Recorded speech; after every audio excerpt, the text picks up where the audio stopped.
It's that time of year again where everyone does their end of year lists and reviews, and would you look at that, a 2025 RuneScape year in review by yours truly. And honestly, this year was quite an interesting one. Overall, the updates were okay-ish. I mean, we will go over that obviously because that's the whole point of the video. Yet it also had major highs in the announcement of Treasure Hunter being removed. But do you guys also remember the conjoined membership survey at the start of the year? You know, the one asking about all sorts of crazy membership offers with increased prices and less benefits. Yeah, that was also 2025, so I think there's plenty to discuss. However, I do want to clarify, we're gonna rate the year on the actual updates and not the things that happened around it. I mean, we'll obviously discuss it because it's fun, but that will not actually go into my final grade of the year. To give you a little bit of a frame of reference, last year I gave all the updates in the year in general a 6.5, so let's see if 2025 was any better. But before we do, I really want to hear from you. What was, in your opinion, the best update of the year? And whilst you're down there, obviously leave a like and subscribe. And without further ado, my name's Chevalric. Let's talk about it. 2025 started off pretty damn good, in my opinion.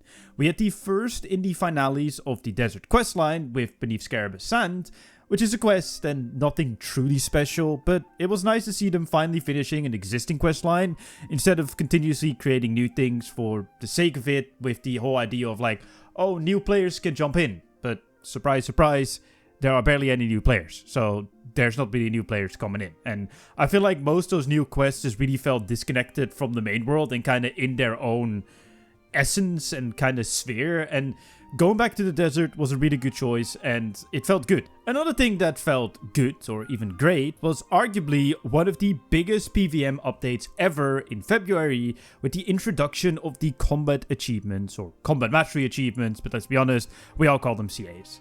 Even though it's not necessarily new content, I think CAs are exactly what RuneScape needed, as I think having clear challenges for bosses, scaling up accordingly in most situations. I'm looking at you, next One Ice Prison achievement in the heart here. It's just an overall net positive for the game. These achievements just add such depth to your PVM journey, as it makes it that it's not just learn boss and farm boss. It also makes you try the boss with different setups, actually doing the mechanics instead of skipping or ignoring them, or utilizing strategies to achieve some of these CAs that might not be meta per se, and I think that is just really good, because it just adds so much variety to the game. The rewards are okay-ish, I guess, but I think for most people who truly care about this type of content, it's a challenge that appeals to them, and not necessarily the rewards. But having that aura is a banger, in my opinion, as I like cosmetics that show off you achieve something. And whenever you do see someone with the Grandmaster aura in-game, you know he's a fucking nerd, but also really good at the game. And also, a little side note, which I actually didn't even write down in my script, is that I also like that it wasn't part of comp or trim, making it so that the devs could actually go into insane depth about combat achievements and them being difficult without, you know, compers complaining about it, them not being able to do it. So I think that was a really, really good shout, although I would have loved to see up until hard tier on trim comp at least. But hey-oh, that's just me, I just want to throw it in. A very underrated but banger update at the start of February as well was the ability to share interfaces. You simply had to type in someone's name and you could copy their interface setups. Sure, they are still a bit of a problem in RuneScape, but anyone with an alt knows how annoying it is to set up the same interface as your main, and you probably settle for something less optimal, and now you can just copy it, which also came in handy with leaks, but see, leaks is for later. Small, but very impactful. The start of the year wasn't all sunshine and rainbows though, as in January we also got that membership survey where Jags was gathering feedback from the community about different types of membership packages. You know, things like paying less for a second membership, or paying less to only play RuneScape 3. Sure. No. Instead, most of the options were things like, oh, pay more for player support, or to reserve a name, or play in less populated, better ping worlds, and just pay more, bro, for things you technically already are getting. It wasn't a great look, and something that saw the then CEO Mod Pips have to issue an official statement and apology.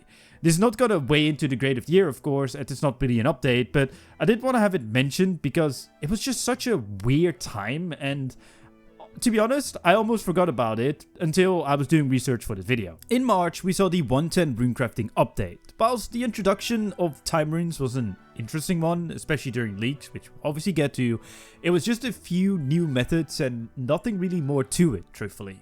Funnily enough, I think that the most impactful runecrafting update was one we saw a few weeks ago, where the Wilderness Skull XP buff was applied throughout the leveling process of the skill, instead of just having to use it in the wilderness and through the abyss. It now is so that when you pretty much level up runecrafting throughout your leveling process, you get XP buffs, which is still kind of strange, but hey-oh, it's better than it used to work, and I think that is actually more impactful than the 110.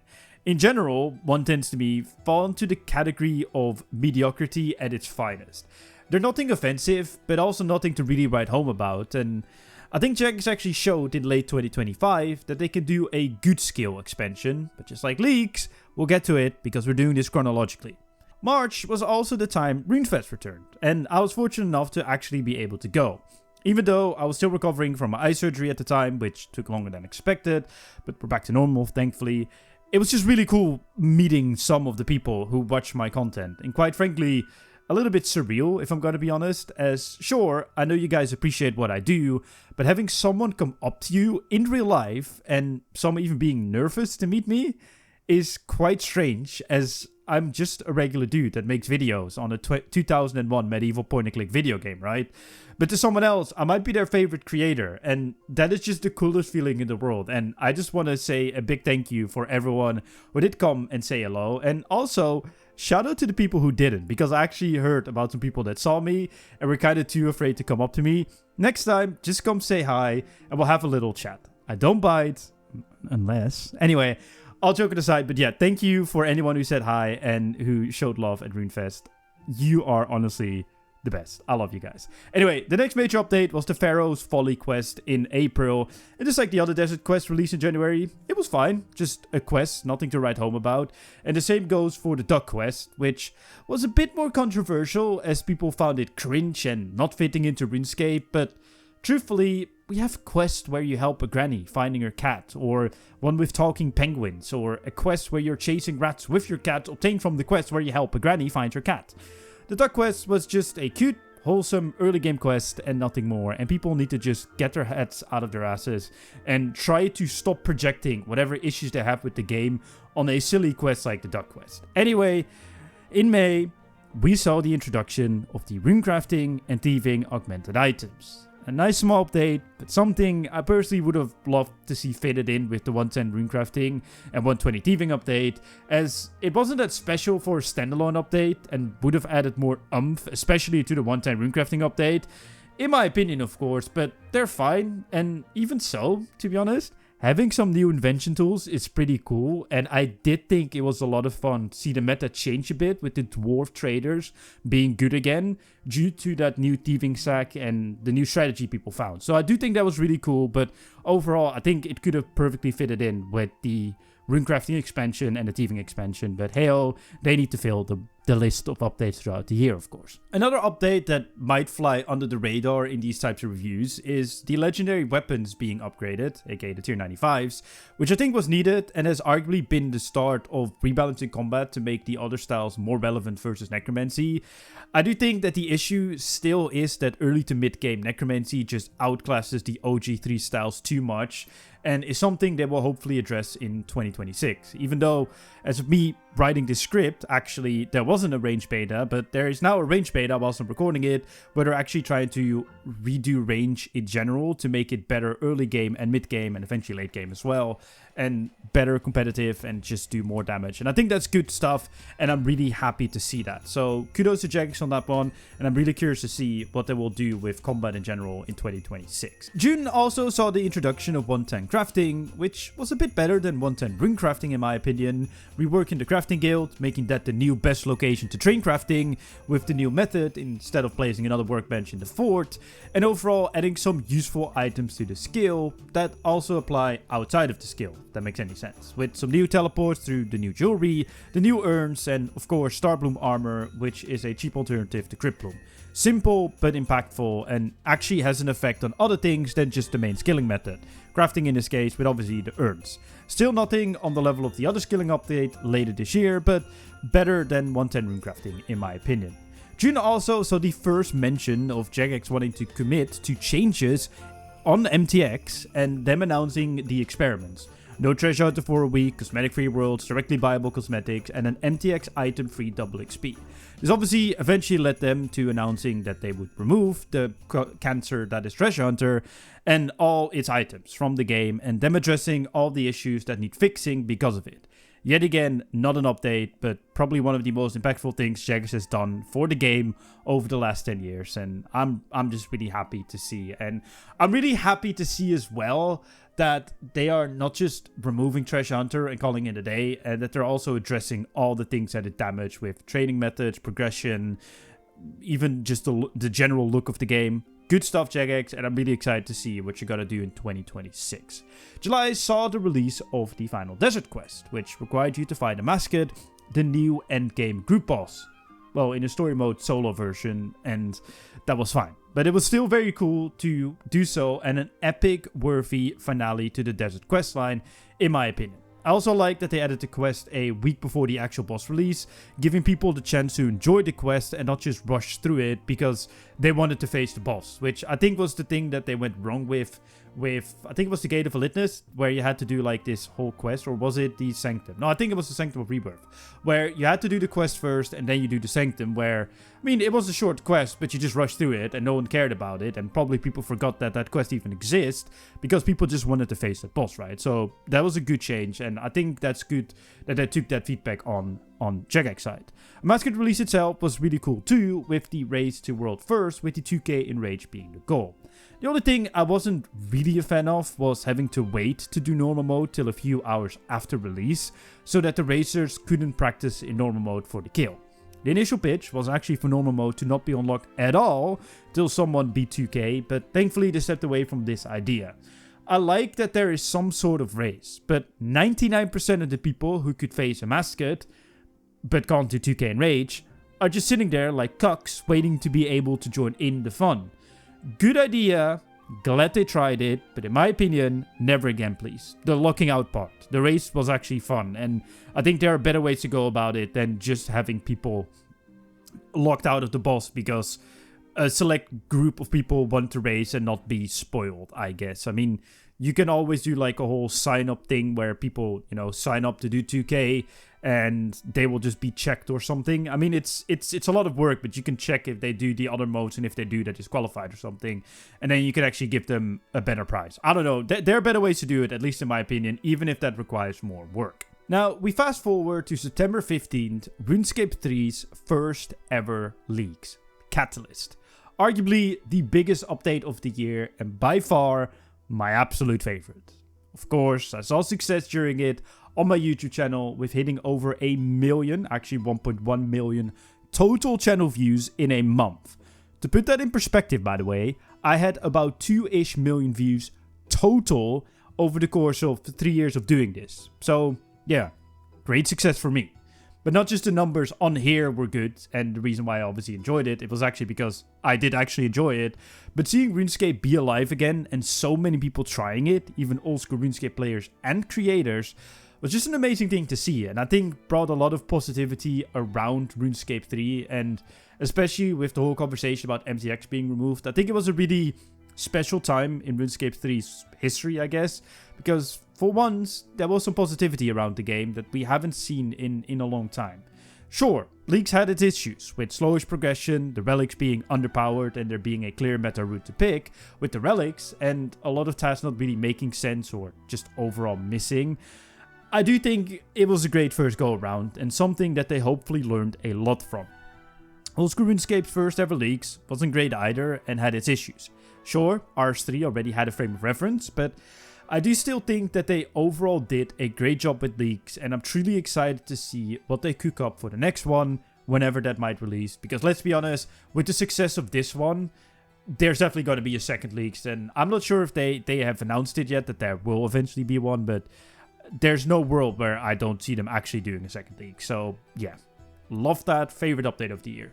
October saw the release of the Stellarborn quest. Just like the Duck quest, a cute little quest where you follow the star sprite from star mining that appears, when you finish a star, to its home world. Nothing to write home about yet again, but more than fine. I also want to mention the accessibility quality of life update in November.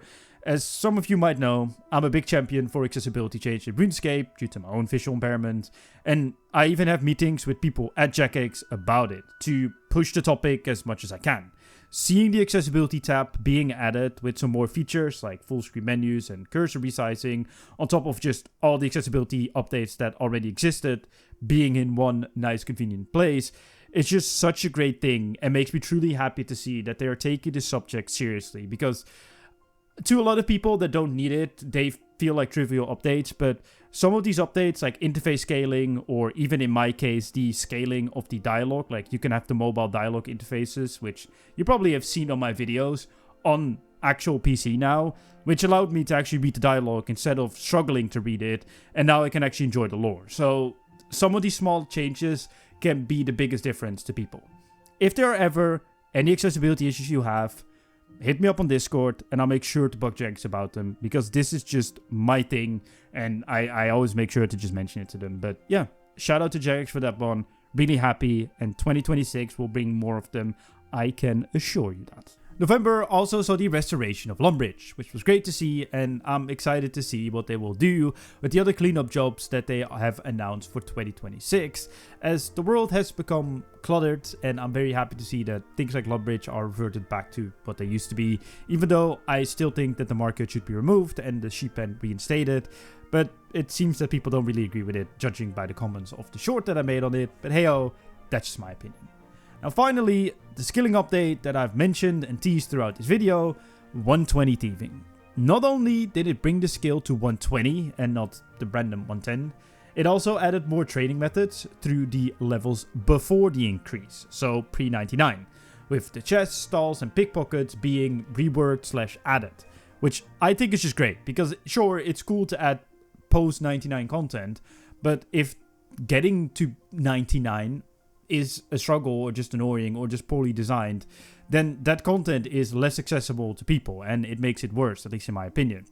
Because they added 2 new active training methods, well, it's one training method, but they added 2 heist, that are not only great for XP, but also good money makers, offering unique tier 90 weapons and gear.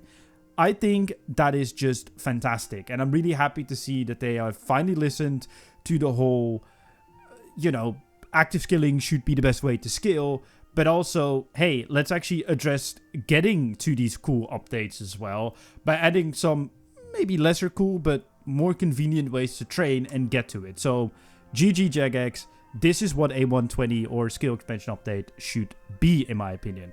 New content, but also looking at the progression, pre-skill increase, and making tweaks here and there. G fucking G. And I really hope that this is the standard for future skilling updates as well, not just with the actual content, but also the philosophy that active skilling should be the best XP and not AFK. And finally, a good surprise was the Flesh Hatchket, or whatever the hell you pronounce that, the new low-level boss. Teaching players some simple mechanics like movement and dealing with some minion spawns if the kill goes on for long enough. We need more stuff like this, as there are a lot of gaps in progression, and early game bossing is for sure one of them.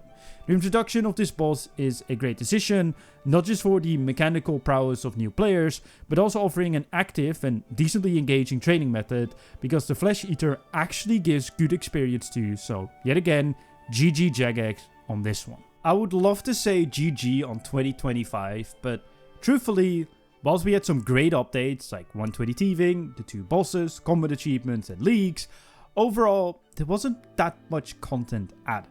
I understand that as a content creator, I value new content a little bit more than older stuff, because obviously I can make videos on it, but then again, Jagex can clearly make some really good updates like 120 Thieving. Seeing the 110 updates this year in comparison to 120 Thieving, it just makes me wonder, why couldn't you guys have put in the same passion and creativity into these projects as well? Because clearly you guys are very much capable of doing so.